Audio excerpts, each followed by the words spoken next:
You ask Tiger to solve. This deals with linear equations with one unknown. The final result is y equals 6/11. Let's solve it step by step. Simplify the expression. Expand the parentheses. Multiply the coefficients. Simplify the arithmetic. Group all y terms on the left side of the equation. Subtract 2y from both sides. Group like terms. Simplify the arithmetic.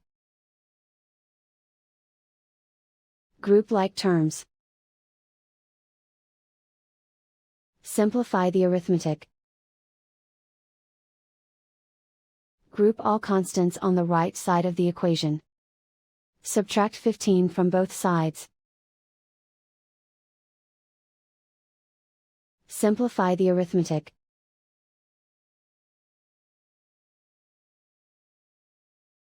Isolate the y.